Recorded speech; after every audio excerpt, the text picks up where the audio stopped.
Իրանի դեմ հագնացող պատերազմի ֆոնին երկրի գերագույն առաջնորդ Ալի Խամենեին ժառանգորդ է ընտրում իր մահվան պարագայում իշխանության սահուն փոխանցում ապահովելու համար։ Ամերիկյան New York Times-ի տեղեկություններով Խամենեին արդեն թեկնածուներ ունի, որոնք կարող են հավակնել իր պաշտոնի համար։ Պարբերական անուններ չի հայտնում, միայն գրում է, որ այդ ցանկում չկա Խամենեիի որդու Մոջթաբայի անունը, որն անցյալում համարվում էր իր հոր պաշտոնի գլխավոր հավակնորդը։ Մոջթաբան կրոնական գործիչ է, սերտ կապեր ունի Իսլամական հեղափոխության պահապանների կորպուսի հետ եւ իր հոր կոշտ ծայրահեղ պահպանողական անզիջում քաղաքական գծի ջատագովներից է։ Ամերիկյան թերթը հղումանելով Իրանի իշխանությունների մոտ կանգնած 3 պաշտոնյայի գրում է, որ պատերազմի բռնկումից հետո Խամենեին բունկերում է թաքնված, մահափորձից զգուշանալով ենթականների հետ շփվում է բացառապես վստահելի օգնականի միջոցով, հրաժարվելով էլեկտրոնային ցանկացած կապի տեսակից։ Ըստ իրանցի անանուն պաշտոնյաների Խամենեին հոգացել է նաև իր օգնականների մահվան դեպքում նրանց փոխարինողների հարցը, ինչը թույլ կտա անխափան շարունակել կապը ռազմական հրամանատարության հետ։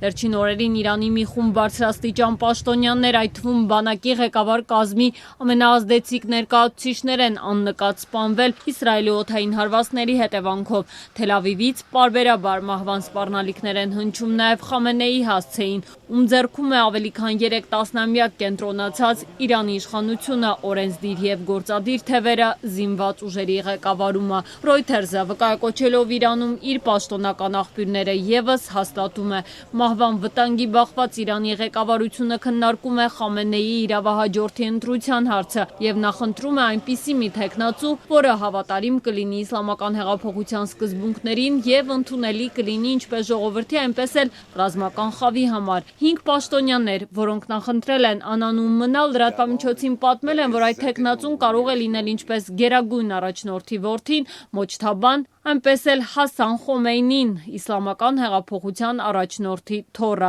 Խոմեյնի կրտսերը համարվում է բարեփոխականների ճամբարի ներկայացուցիչ եւ խոսում է սոցիալական քաղաքական սահմանափակումների մեղմացման օգտին։ Միաժամանակ հարգանք է վայելում ավագ հոգեվորականների իսլամական հեղափոխության պահապանների շրջանում իր ծագման շնորհիվ։ Շրջանառվող անուններից բացի հնարավոր է ընտրվի անհայտ հոգեվորական, որը կլինի հեղափոխության պահապանների կորպուսի կատարողը։ Սահմանափակ իշխանությամբ, կարծում է իրանցի փորձագետ Ալի Վայեզը։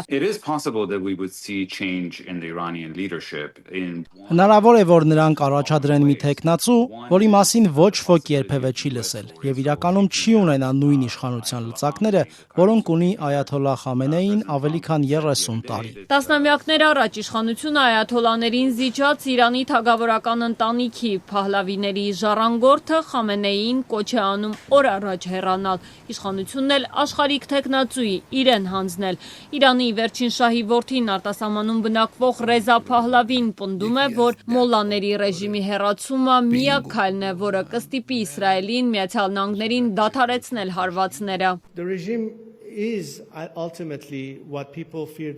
Իրանի ազատագրման եւ խաղաղության միակ լուծումն այն է, որ այս ռեժիմն այլևս գոյություն չունենա։ Ժամանակն է, որ միջազգային հանրությունը վերջապես որոշի, արդյոք այս անգամ կանգնում են ժողովրդի կողքին, օգնելու նրանց տապալել այս ռեժիմը։ Ուղիղ 37 տարի առաջ այս օրերին, երբ Իրանի դեմ կրկին Միացյալ Նահանգների աջակցությամբ Իրաքն էր պատերազմում եւ ել ավելի մռայլ էին այդ հակամարտության հեռանկարները,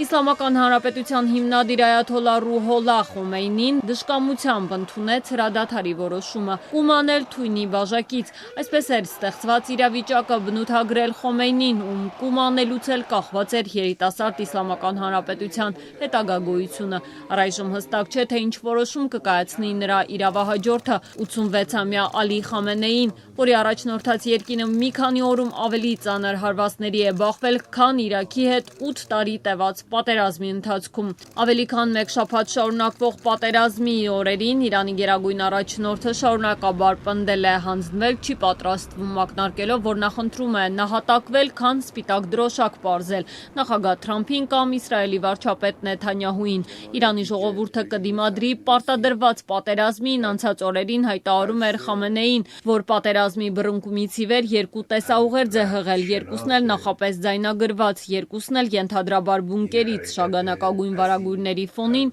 եւ իրանական դրոշի կողքին։